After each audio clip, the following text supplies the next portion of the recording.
Om Vakratunda Mahakaya Suryakoti Samaprabha Nirvignam Kurume Deva Sarvakarishu Sarvada Shri Ganeshaya Namaha. Om Guru Brahma Guru Vishnu Guru Deva Maheshwara Guru Deva Param Brahma Tasmai Shri Gurave Namaha. Sarva Mangala Mangalle Shive Sarvartha Sadike Sharanye Trambake Devi Narayani Namostute. Om Shrim Rim Shrim Kamale Kamalale Prasida Prasida Om Shrim Rim Shrim Shri Mahalakshmi Namaha. Om Namo Narayanaya. Om Namo Bhagavate Vasudevaya. Om Namah Shivaya. Shri Sadgurubhyo Namaha. Shri Hanumate Namaha. Welcome to Nitya Satsang. Today is the 19th of September 2025. I want to offer my prostrations, Ananda Koti Namaskar, to all the great sages present on the planet today, to the one Supreme Paramatma Ishvara residing as witness in every single being, and to all the great sages who are going to come in the future, who have come in the past.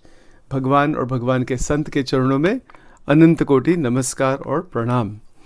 We are continuing to examine this extraordinary state of Jivan Mukti and Prema Bhakti combined together. So I want to continue from yesterday, but today I want to try to present this so that there's no confusion about living in the material world. We are living in the material world, Bhautik Jagat.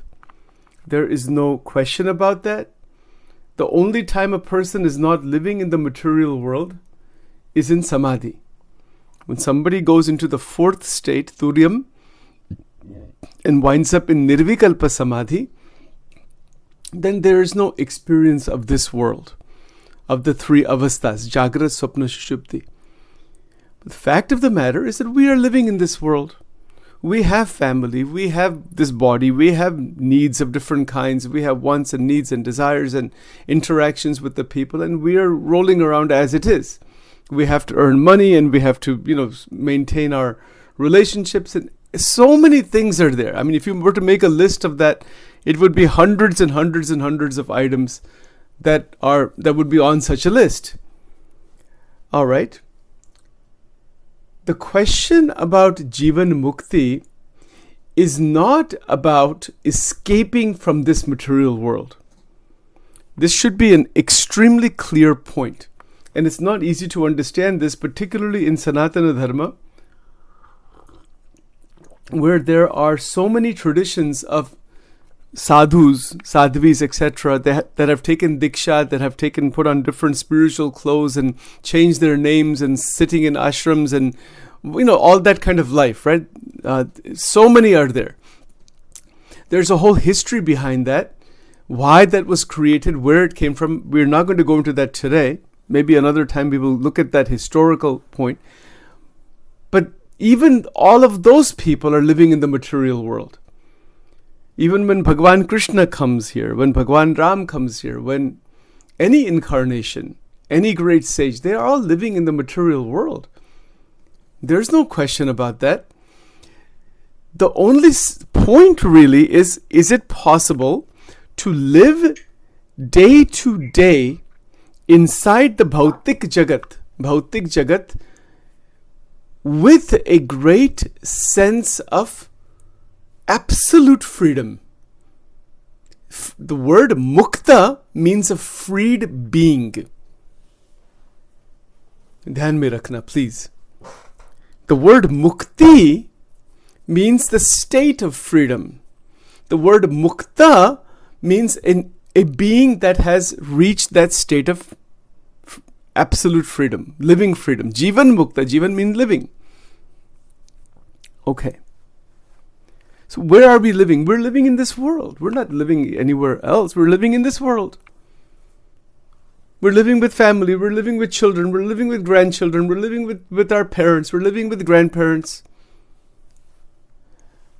The difference between a Jivan Mukta and a bound soul is only this much. What is the difference?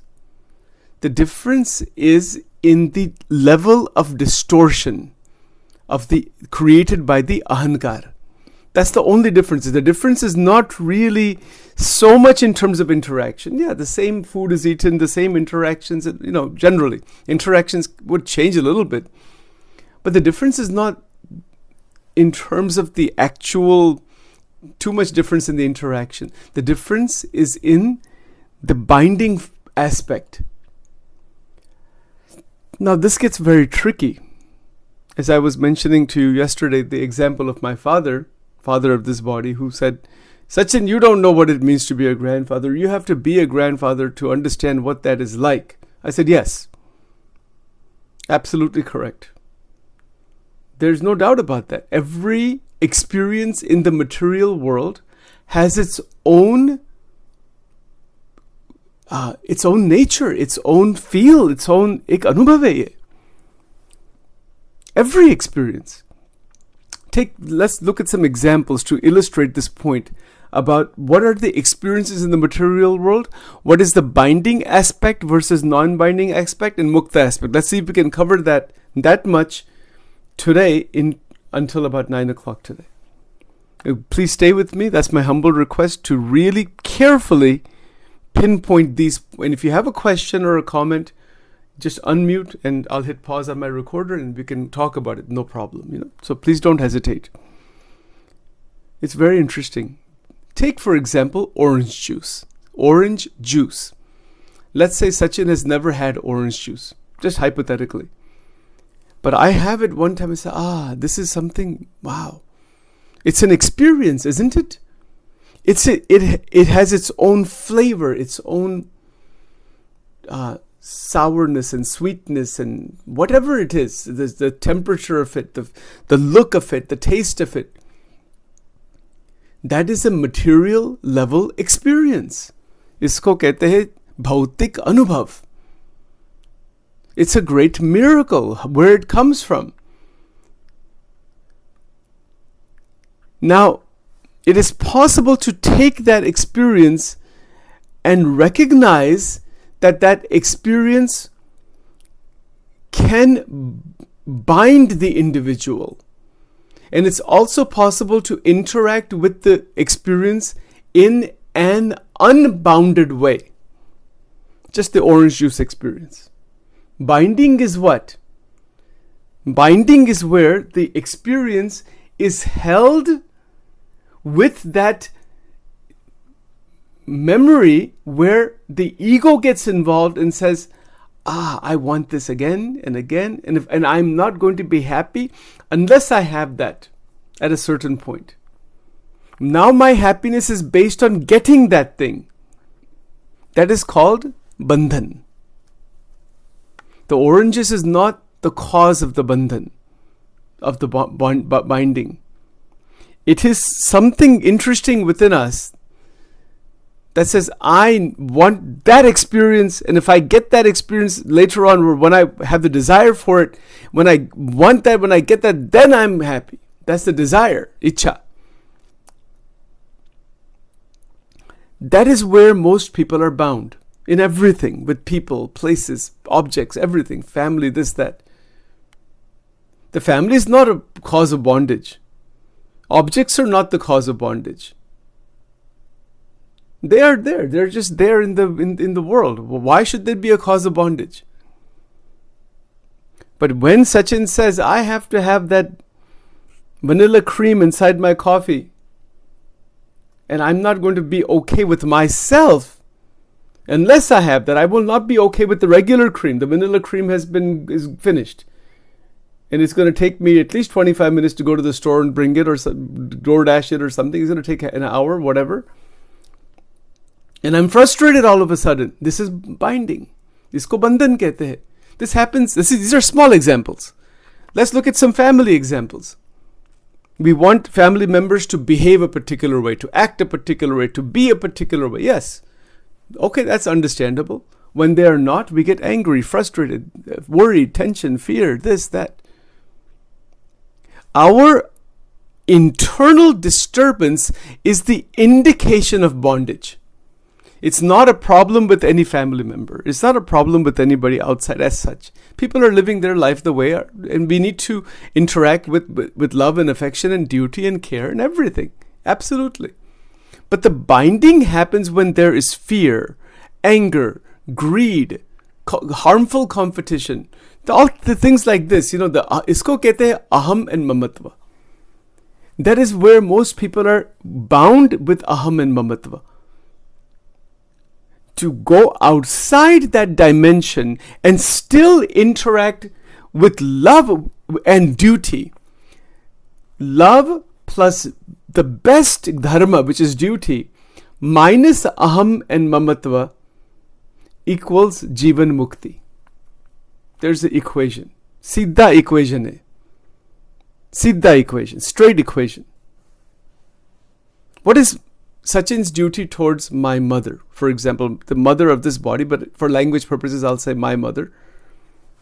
But that's not actually accurate in terms of the Atma. Atma doesn't have mother or father. We talked about that before. The Atma Tattva is the witness to the all experience. Very interesting. But the mother of the body, there's a dharma there. There's a duty to speak kind words, to see the presence of God, to do seva. That is duty. Many people, unfortunately, even in Sanatan Dharma, have misinterpreted this Jivan Mukta idea, or even misinterpreted Bhakti, misinterpreted Vairagya, thinking abhi kya sab Vairagya ho gaya, kisi ke saath baat nahi karni, kisi ke saath kuch nahi karna, don't want to talk to anybody, don't want to interact with anybody. Let people just, who cares what happens? This notion, who cares? Is that dharma? Is that vairagya? Is that bhakti? No. It is escapism. Escapism is not spirituality. Not under any circumstances is that spirituality. If someone is trying to escape from their duty, that is not spirituality. That is not adhyatma. That is not going to benefit the world or oneself. It will cause another kind of binding. And that is one of the central teachings of the Srimad Bhagavad Gita. Bhagwan Sri Krishna Paramatma is awakening Arjun that you have got to do your duty, but you've got to do it without raga and dvesha, with love and affection. I mean, how is this? I mean, think about this. He has to shoot these arrows actually. But he has to do it with Atmagnan, with Brahma Vidya, without raga dvesha, wishing well for even all of those people, because it is the right action. There was no other option left in that war. Now, that's an extreme situation, and this is why Vedvyasji put the Gita right in the Mahabharata for that reason. Because we cannot escape from life. If we try to run away from life, the Vasanas will run after us. Guaranteed. I'll give you one simple example, then we'll get to the comment in just a moment. If let's say someone leaves their home and goes into some ashram for 6 months. It happens, right? Tyagi ban gaye. ठीक है, it's a sadhana. I'm not criticizing it at all. Please don't misunderstand. But see the problem here. Bhagavad Gita में एक भी ऐसा श्लोक नहीं है that you go to ashram somewhere. Not that you shouldn't go. Different acharyas have set up different sadhanas. Show even one verse wherein the Gita says you go away from your home, away from your duty, run away somewhere. Does it say that? Never. Not one verse is like that. Not one. There's no mention of any ashram, vishram, kuch nahi, sab leko phek do. Where you are is the ashram. Don't run away somewhere. Then why are there ashrams? Those are for sadhana. That's okay. It's not about running away and escaping. This is the contradiction in the Hindu community. We have sadhus and sannyasis and all these people that are sitting and isolated from society, talking big things about the Gita. Sab theek hai. But they're not living in the society. What right they have to talk about the Gita? Live within the society and then talk about the Gita. Otherwise, it's okay. You just run away somewhere. No, if you're running away is not the solution. Even if you're a tyagi, you have to live in the society. We have certain rules to follow. You cannot escape from the society. No way. The great spiritual organizations even today where there are sadhus and sadhvis, they live with the people. Yeah, they're doing different kind of seva. But if they became a sadhu or tyagi, isko tyagi kehte hai, tyagashram, as an escape, they're lost. Totally lost. और इस point Shri जी महाराज वचनामृत में लिखते हैं. I'll tell you something very interesting on this. बहुत interesting point है. There's a वचनामृत, महाराज कहते हैं इसमें, वासना वालो त्यागी and निर्वासनिक गृहस्थ. What an interesting point this is. You have a householder who is beyond the dimensions of attachment, doing every normal activity.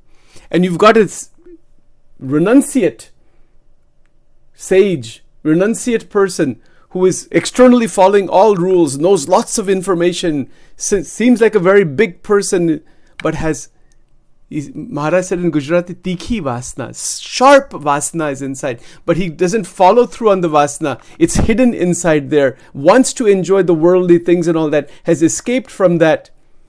Iska kalyan nahi hota. Which slok in the Gita? Karmindriyani samyam ya aste manasasmaran. Ya aste manasasmaran. Indriyarthan vimudhatma. Bhagwan Krishna isko thrash karte. He's this kind of person. He literally thrashes. He's a vimud. Mood hai.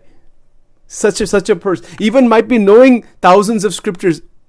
Zero spirituality. Bhagwan Krishna cancels it out in chapter 3 of the Gita. Karm indriyani samyam ya aste manasasmaran indriyarthan vimudhatma mithyacharah sa uchyate. Look it up. Kya adbhut baat. Look at the technology of the Bhagavad Gita. Kiski ताकत है कि इसके आगे एक भी शास्त्र. How can you criticize even one word of the Gita? Impossible. Because it is the technology and the perspective and understanding of living exactly where we all are and discovering the Jivan Mukta state.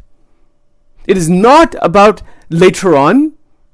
It is not about even an ashram in life. It is also not about escaping somewhere. It is certainly not about saying that, oh, I'm tired of this worldly life. Even to make a statement, I'm tired of this world, I'm tired of this worldly life, I'm tired of this, I'm tired of that, is total agnan.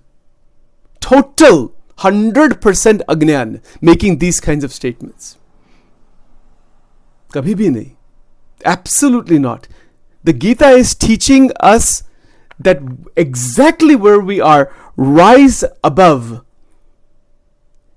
the polarities, the dvanda. It is a matter of rising above the dvanda. It is not about clothes or tilaks or malas or different ashrams and different hierarchies. This has nothing to do with spirituality at all. Those are sadhanas only. Like I have a tilak on my forehead. So what? Does that mean I'm a spiritual person? No, it doesn't mean anything actually. Unless I am living according to the meaning behind the symbol. It's just a Halloween costume. This thing I'm wearing right now because we're going to be doing puja, right? There's a purpose behind it. But if I'm wearing this on Halloween day, they said a trick or treat. Halloween costume. Isme kya farak hai? These are puja clothes. What's the difference between puja clothes and Halloween costume? I mean, what is the difference actually? The difference is about vritti and about kriya, what you're doing. Why? Because it is a specifically artificially created phenomena for some purpose to discover the real. The ashrams, the gurus, the teachers, the clothes, the vesh, the malas, these are all artificial phenomena. They are artificially created as a doorway, maybe if it's done properly, they're created by very intelligent people as a doorway to discover the Atma and Paramatma. It is not to be stuck in.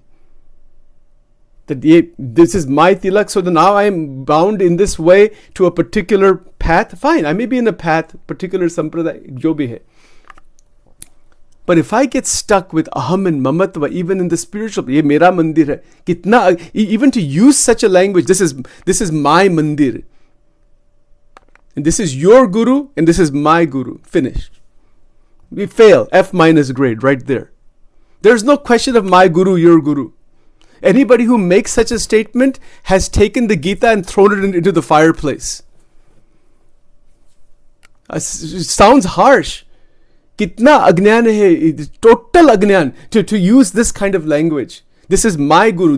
My guru is better than your guru. My guru may be having some enlightened, no doubt. But isme ahankar aa jata hai. Look at how great my parampara is. Look at how great my family is. Look at how great my bank account is. Look at how great I am. Look at how big my resume is. Look at how stupid you are. And your resume is only 2 pages. My resume is 25 pages. You think any of these people can ever get mukti? इसीलिए किसी को मुक्ति मिलती नहीं, मिलेगी भी नहीं.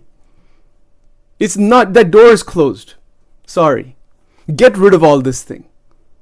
This is what the Gita is teaching. I can show you verses. Not, see, इसको कोई I नहीं है इसमें भगवान की दया है. जो सत्य है वो सत्य ही है. And the art of living in this world without getting stuck in the polarity, dvanda. That is the central teaching of the Bhagavad Gita. Then that is Jivan Mukti. Jaha hum hai, waha hi mukta banna hai. Is not about escaping somewhere. No doubt, everything has some purpose. There's a relative purpose. Again, we are beautifully guided by the life of Sri Ramakrishna Paramahansa. He had so many gurus. He said, I want to realize God in any which way I can. He didn't get stuck in these foolish things. This is mine and this is yours and this is this and this is that. No. To rise above that, कौन इससे बाहर निकल सकते हैं? कितना अहंकार है, कितना राग द्वेष मेरा तेरा, even in this so-called spiritual world. So-called spiritual world. Not to talk to another sect that differs slightly from the one sect. One parampara from another parampara. The Christians won't talk to the Jews, or Jews won't talk to somebody else, and this won't talk to... This is all fail. It's a F- grade. Isko Vedant mein to have Ramakrishna Paramahansa would absolutely say, you people, this total... It's small-mindedness. Bhagwan Krishna ke, these are small-minded individuals. इसमें किस प्रकार का प्रेम रहा? The ability to listen to another person's point of view, perspective without raga and dvesha is the essence of listening. Shravan bhakti. हम कर सकते हैं? Try it in the family, it's not easy. For the religious organizations and ito sab, then there's all kinds of maya. Maya is everywhere. People say ghar sansar maya. That is not maya. That is not the definition of Maya. Maya to Shakti hai, Bhagwan ki Shakti hai. And that Shakti, to be trapped in there with polarity, aham and mamatva, in any dimension of life, that is Maya. And the moment we rise above that, that is Guru. That process of rising above, through the external great sages who have come, Mahan Santa ho gaye. But Sant is not by clothes. कहाँ लिखा है कि साधु कपड़े से साधु है, तिलक से साधु है, माला से साधु है? Or even, is there any scripture anywhere that says, if you know so many hundreds of verses, you are a sadhu? साधु का definition भी क्या है? साधु का definition is none of these things. It has to do with antarik sthiti, presence. And this is one more point, then I'll open it up in just a second here. That it is the presence of the divine exactly where we are. Not to delay that even for 1 minute later on. That when a sadhak does not delay the presence of God's, the avahanam, the invocation of God, when you do not delay it even for 1 second, even for 1 minute, when we do not delay it, then we are absolutely ready to jump into Jivan Mukti by Krupa. Bhagwan ki Krupa hoti hai yahan. किसी के साथ राग द्वेष अहम ममत्व क्लेश कुछ भी नहीं रहता. Duty remains, love remains, pure love, the love for family. You know that love for family becomes divine. वो दिव्य बन जाता है. इसको दिव्य प्रेम कहते हैं. That klesh, dvesh, this, that, negative thinking, negative words, likes, dislikes, egocentric activity, that goes away. Ramakrishna Paramahansa was married. He was married. Wasn't he married? He was. But look at his vision for his wife. क्या दृष्टि है, इसको कहते हैं अध्यात्म. Look at his wife's vision towards him. They're not living in that dimension of the ego and vasanas and all. They're living in that extraordinary bhakti as Shiv and Shakti. क्या बात है. इसको कहते हैं गृहस्थ आश्रम, इसको कहते हैं भक्ति, इसको कहते हैं जीवन. And when we start living this way with each other in the world, with our families, with our friends, with everybody, there is only ananda. There's no, you are in the temple, you are the temple. There is no question of coming in and out of the mandir. Mandir means you're entered into the presence of the divine. There is no coming out of it.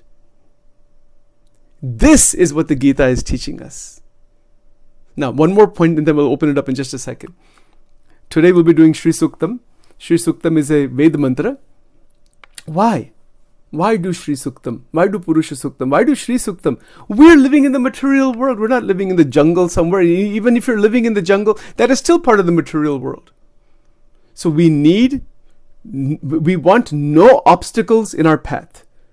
No obstacles. We don't want financial obstacles. We don't want family obstacles. We don't want mental or emotional obstacles. No obstacles of any kind. We want all that thing cleared out.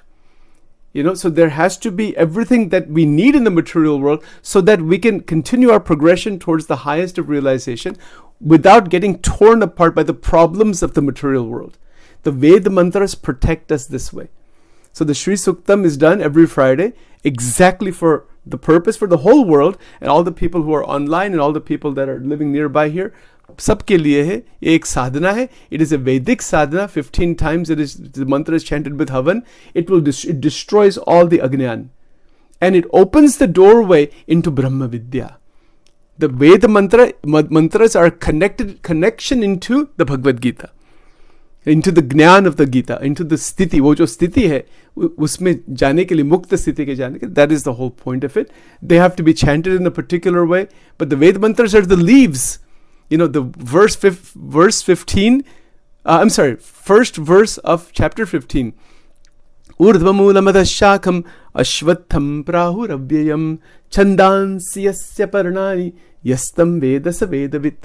So those Veda mantras are the leaves of this upside down tree. We'll talk more about that later on, right? So I wanted to mention this tree. Let's open it up for some comments and questions. Several people had some things to say. Would love to hear what you have to say. And then please do make comments and ask questions. And that way we can grow together.